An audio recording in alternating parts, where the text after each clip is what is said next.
Welcome in the Matt Bernier Show, DRFTV, live.drf.com, livestream.com, Daily Racing Forums Twitter handle @DRF Inside Post, as well as the Daily Racing Forums Facebook page. My name is Matt Bernier. You can follow me on Twitter @Bernier_Matt. This is the preview show, taking a look at one of the big Derby preps this weekend, the Holy Bull down at Gulfstream Park. Hopefully the weather cooperates. Weather's not supposed to cooperate in California.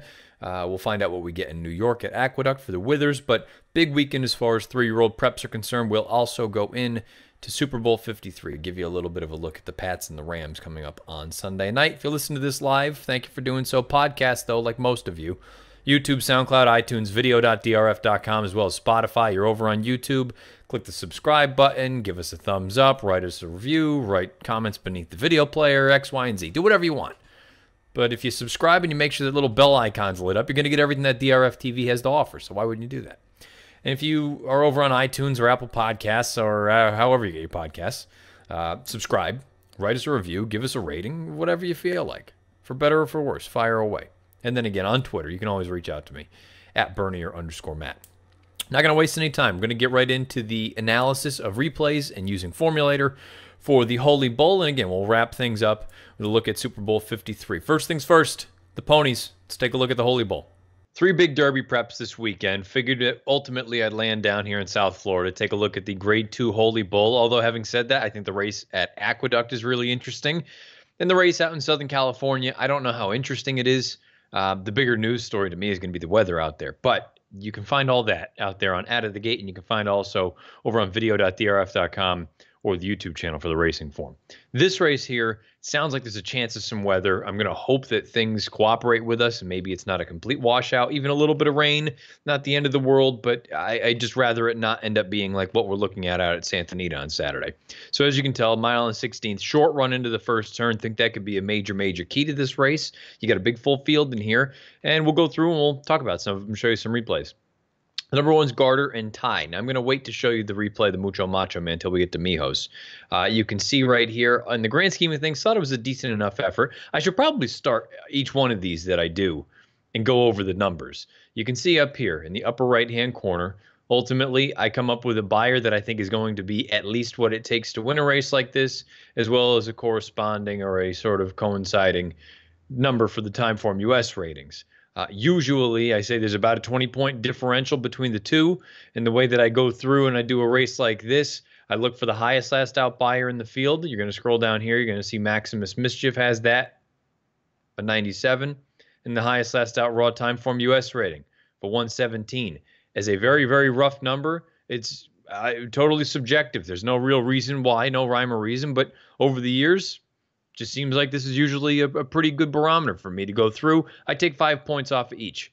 That gets you down to the 92, and that gets you down to the 112. From there, I look at it and say, if you can't run that, you're probably not fast enough right now to win a race like this. Good news is, if you aren't fast enough right now, many of these three-year-olds are so lightly raced, they have a forward move in them. Let's get to Garter and Ty here. Garter and Ty is not one of those horses that I'm looking at, but to be fair, I think this horse is actually a pretty good little Florida bred.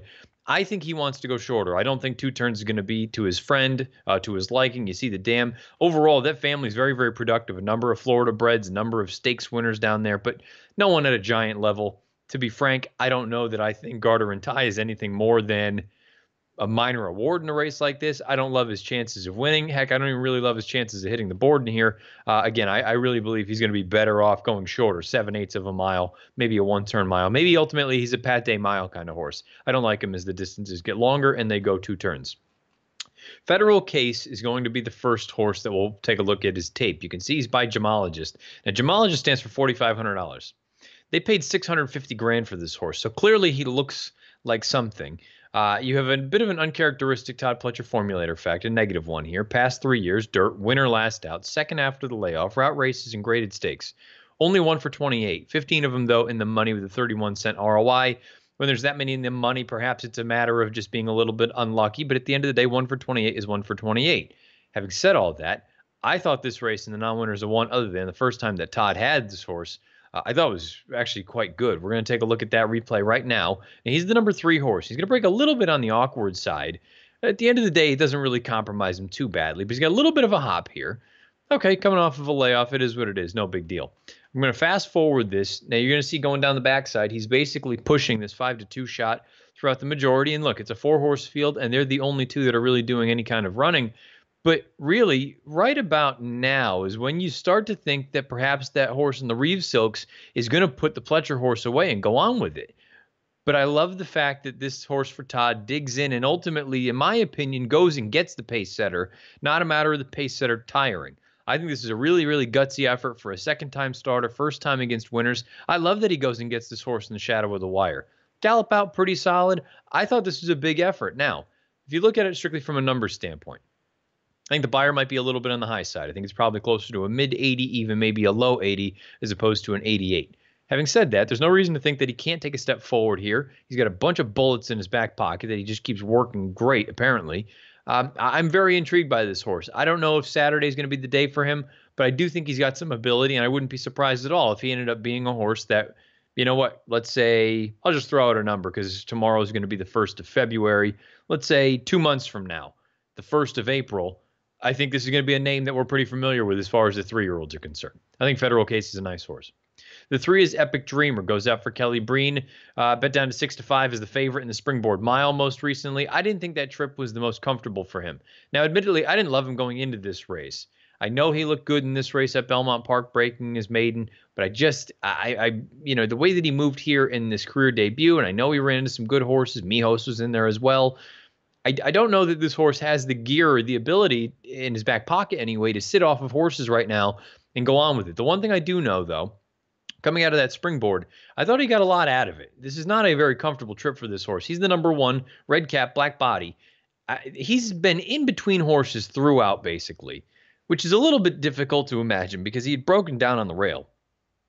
You're going to see as they turn for home right now, he's under an all-out drive. Javier's pushing him along, but things are going to get really tight on this horse. And the fact that he doesn't totally back out of it, and look, he doesn't finish great, but I like the fact that he got a little bit of battle seasoning, battle tested out here. He's going to take a bump right here between horses. It's going to take a little bit of Javier kind of jockeying him around to save him from any kind of issue.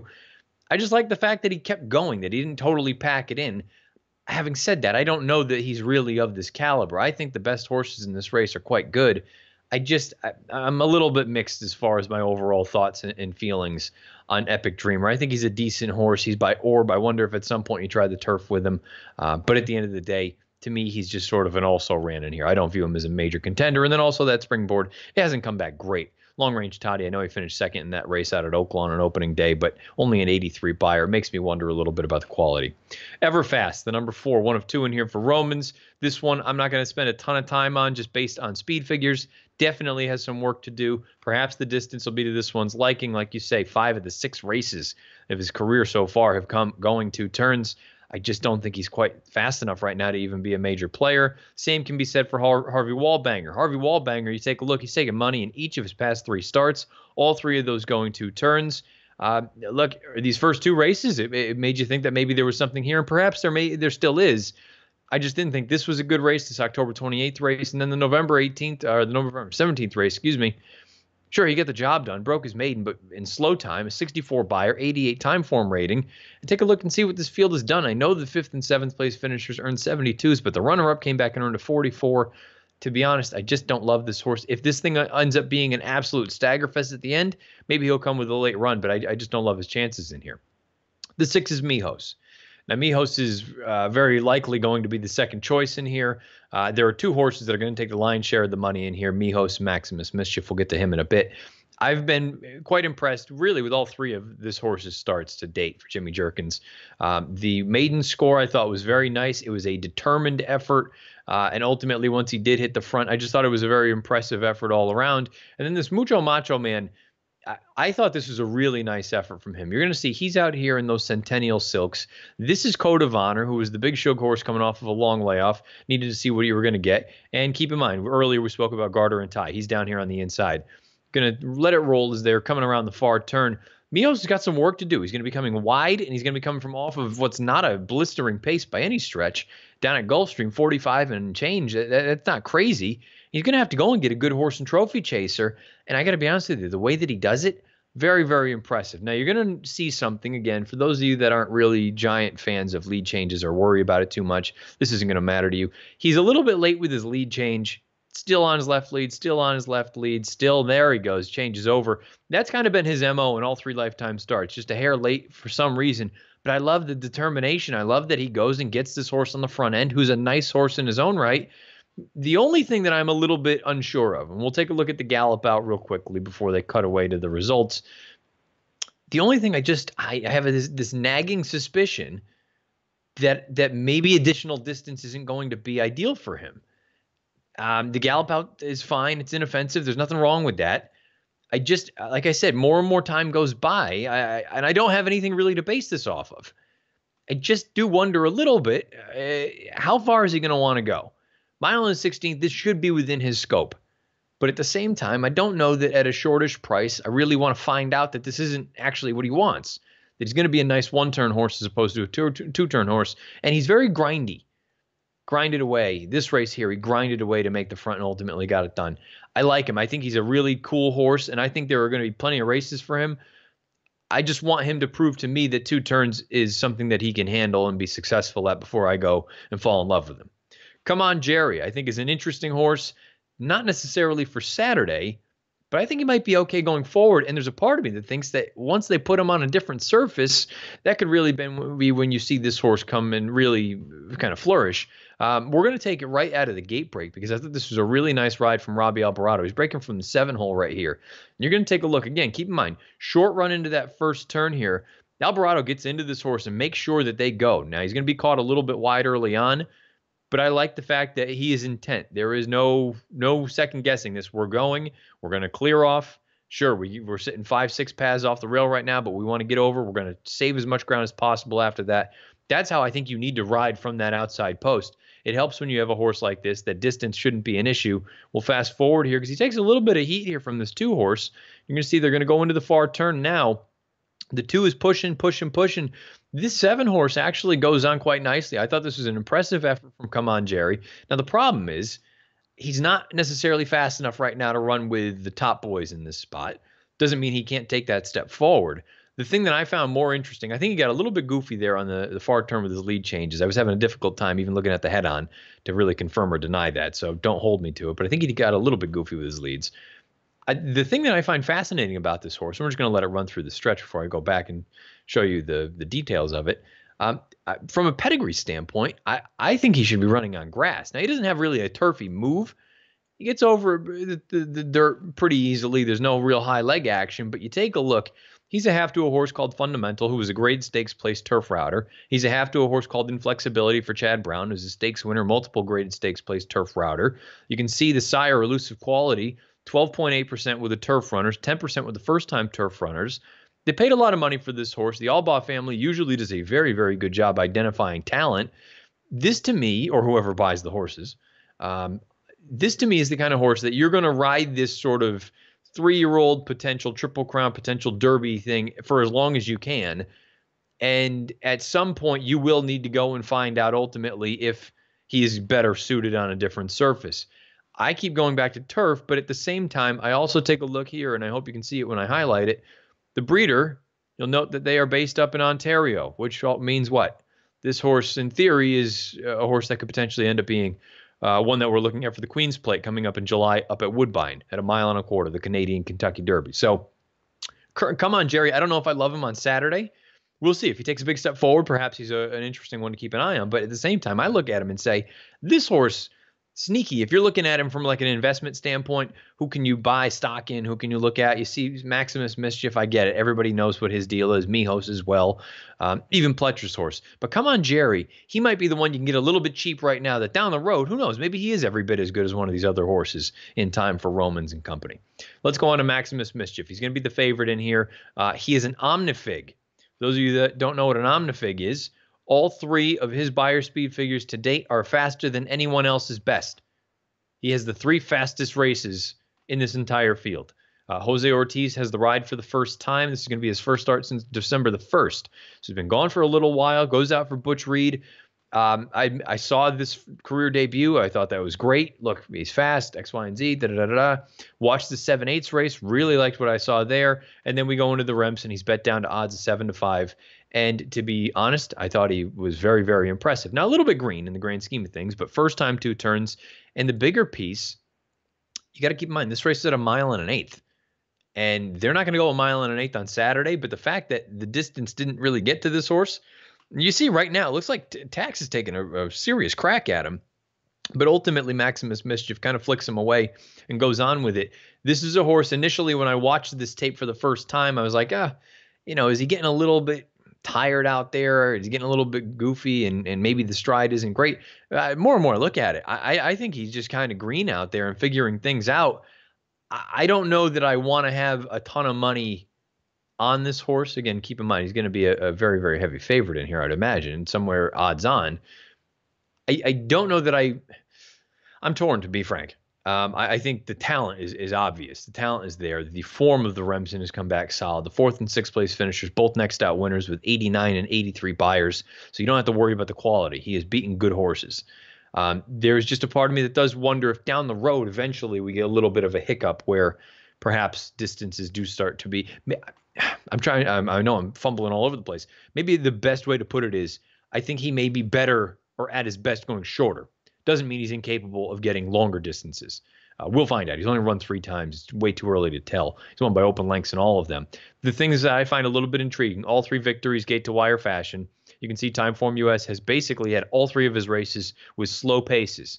He's very unlikely to make the front in this race. He has speed drawn to his inside. He has speed drawn to his outside. I think he's going to need to show a new dimension. And until they do it, you never really know. But the talent is there for this horse. I don't deny that. I don't doubt that. There are some things that he's just going to need to prove here on Saturday. This is going to be the first step for him if you are thinking bigger and better. And to be honest, you should be thinking bigger and better if you are involved with a horse like this. So far, he has checked all the boxes that you'd be looking for a Derby contender. A little bit on the green side. Got to figure some things out, no question about it. But so far, he's done nothing wrong. And take a look at this. Hot tamale. Bullet work, 5/8 and 58. We're cooking with gas down there. You got this half-mile work, 46 and 4. He's feeling good. I think you're going to get the best version of him. Whether or not it's good enough to win, we'll find out. And then the 9 and the 10, I'm just going to kind of breeze through them. Gladiator King, I think he is going to be a speed factor in here. Can't imagine him being around when the real running starts. And going for gold, first time for Bob Hess and Luch and company. It's going to be interesting to see. This horse twice has kind of coughed it up at 6 and 5.5 furlongs. The blinkers go on. I assume you are going to be on a send mission from their outside post. The field that he ran into here in this Laurel race, the maiden special, was no good. I just don't love the way everything shakes up for him as far as distance is concerned, as far as quality is concerned. He might be a nice little horse. It's way too early to be making any definitive statements, but at the same time, I think he's got a lot going against him here in this spot. So ultimately, where did I go in here? What's the thought? I'm not going to try and reinvent the wheel. I'm going to go with Maximus Mischief. I think right now he's the best horse. Mijos, I think I have those questions about, is he going to be better going 1 turn as opposed to 2? And again, it is far too early to tell that. At this point, you are gambling a little bit with some of these horses that you think they either can or can't do it. You think they'll be better doing something else, whether it's distance, whether it's surface, configuration, so many different things. Until we see them do it more, no one really knows for certain. All you can do is take what's given to you, look at all the data, look at all the pedigree, look at all the connections, and just make an educated guess. I mean, I hate to just make it as simple as that, but really that's what you need to do. Thus far, 2 turns, 1.125 speed figures, tactical ability, I would imagine. He doesn't seem like a headstrong horse. I think Maximus Mischief checks all those boxes. I'm very interested in Federal Case. I do think this is a name that we'll be hearing going forward for Pletcher. I think, Todd hasn't really rolled out a major sort of 3-year-old threat just yet. I wonder if Federal Case ends up being that one. I really do like Mijos. I think he's a nice horse. I think he's going to be a good one when it's all said and done. I just don't know what his best game's going to be. And come on, Jerry. I picked this horse in 4th. I want to see him on turf. And if the turf ends up working, again, with this Ontario bred piece, you'd imagine at some point they've got to find out if he can handle synthetics. So we'll see what we get there. But for me, it's Maximus Mischief in the Holy Bull. Things are starting to heat up in South Florida. We'll find out ultimately who continues on the road to the Florida Derby and ultimately the Kentucky Derby. Let's roll into it. Super Bowl 53 coming up on Sunday evening. The Pats and the Rams. Let's take a look at that game. Sunday night, Super Bowl 53. Kickoff right around 6:30, give or take a little bit of time. New England Patriots at the Los Angeles Rams. The Rams are now catching 3 points. Keep in mind, early on when the first line came out, the Rams were favored by 2. That quickly shifted the opposite direction. Now you look at it and you say Vegas and the books are in a little bit of a pickle here because you got a number of people that are in on the Patriots catching points. Now you've got it flipping the opposite direction with the Rams catching points. It's going to be a little bit of an interesting middle here when it's all said and done. Look, this has been a hell of a run for the Patriots.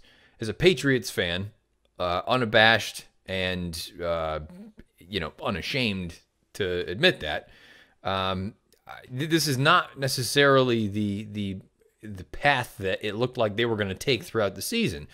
I don't think it was ever nearly as bad as people made it out to be, but I mean, it's very clearly not as talented a team as they've had in recent memory. The fact that they're able to get to this point, do it beating the Chargers, do it beating the Chiefs on the road, arguably the two best teams in the AFC, some would even argue the NFL for the entirety of the season, and do it in different fashions than what we're used to seeing from the Patriots. As far as high-flying offense and things like that are concerned, it's methodical. Now, it's been methodical for a long time, but they have occasionally had that instance where they can just blow the top off of things. The defense, this is a little bit of a tighter defense than what we've seen in recent memory. Recent memory, it's been all about the bend but don't break. Now, the exception of the running game, which is still not great as far as the run defense is concerned, I mean, they've got a legitimate secondary. They don't really have linebackers that can cover anyone as far as in coverage, but at the same time, they're better than I think what they have been in the past 5 to 10 years. As far as the Rams are concerned, and the Rams, to me, are sort of something to keep an eye on going into next year. Not the Rams specifically, but the way that the narrative went for them this year. Remember that when they started, I don't remember what it was, 9-0, 10-0, there were people starting to kick the tires on the idea of, well, if they can get through the Kansas City game, they could go undefeated. Well, I mean, maybe that would have been the case. I mean, in theory, if you get through every game, you're going to go undefeated. But the idea is they were, higher than high. Everyone loved them, thought they were the best team. They lose to the Chiefs. Did they lose to the Chiefs? They lost to the Chiefs. But then they also lose that game to New Orleans, and they didn't play great down the stretch. They lost at home to the Eagles. That was a terrible game, no question about it. Jared Goff looks a little bit suspect. I believe they lost to the Bears as well. So maybe they didn't lose to the Chiefs. I don't remember. Neither here nor there. So quickly the narrative spun from what was one of the best teams, if not the best team in the NFL, to everyone and their brother looking at them as vulnerable in the playoffs, myself included. I picked the Cowboys to win over them in the divisional round. So to see them come back and do what they've done, and yes, they got a fortunate break with that call down in New Orleans last week or 2 weeks ago. But at the same time, we are so reactionary to everything, and it's no different with horse racing. It's no different than anything in life. It's what have you seen lately that makes you think, well, this has to be how it's going to go.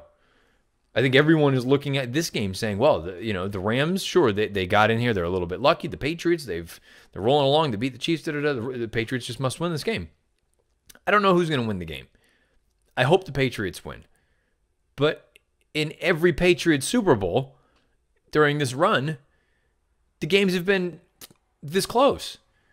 So for me to sit here and say that they're going to win by more than 3, I don't know that's accurate. I could see this being a really tight game. I don't have a good feel for it one way or the other.